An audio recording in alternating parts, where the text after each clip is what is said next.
Like, don't overthink it. Do beautiful hair. Do you. Do what you stand for. Stay authentic. Best advice I could ever give anybody, and it was the best advice I have ever received, is always stay authentic to yourself. If you're ready to grow your beauty business, let's go.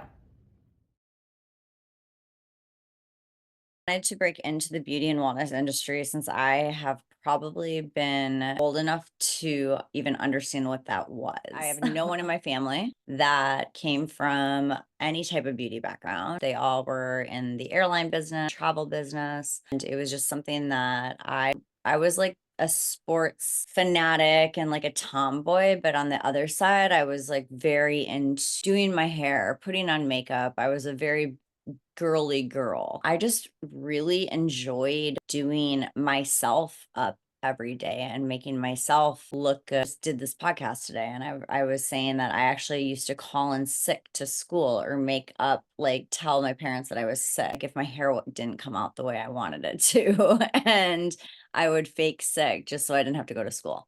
I was very critical also on myself and being a perfectionist. I just always had like a knack for it. As I kind of started going through the flow of like tapping into it, I always had a natural inspiration to do it. Did my girlfriend's hair in high school. I did everyone's hair for prom, started doing their mom's hair. Became one of those things where it was kind of inevitable. It was like I was meant to do that for sure.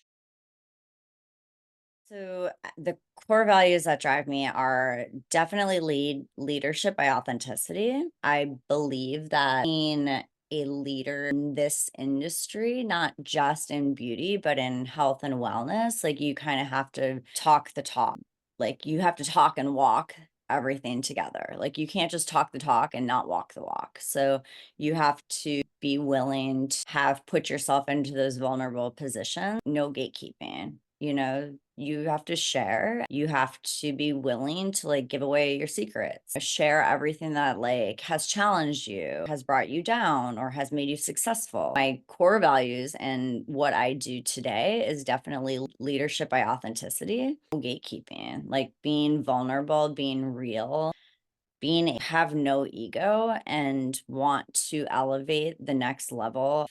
Hair professionals or health and wellness coaches, whatever area of beauty you work in, that's my primary goal.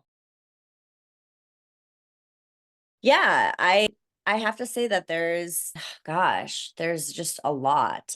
One of the things that I will say is going literally like pivoting on a year that was like the crappiest year personally in my life, the best year professionally in my life. 2018, won Hairstylist of the Year for North America. Went into that photo shoot totally unprepared. I wouldn't say completely unprepared, but I mean, I had wardrobe. I am usually a very like, I overthink things. So, like, I just didn't have the chance. I was going through a divorce, a lot of like what ifs, and we owned a salon together, and there was just like all this stuff up and down. I basically just like went in and was like, I literally invested for the first time really great amount of money to shoot for Hairstylist of the Year. And it was probably the most underprepared that I had gone into a photo shoot. One of the people on set, who was a friend of mine at the time and still is a friend of mine, had just like looked at me and said, just do you, like chill, like don't overthink it. Do beautiful hair, do you, do what you stand for, stay authentic. Best advice I could ever give anybody, and it was the best advice I have ever received, is always stay authentic to yourself.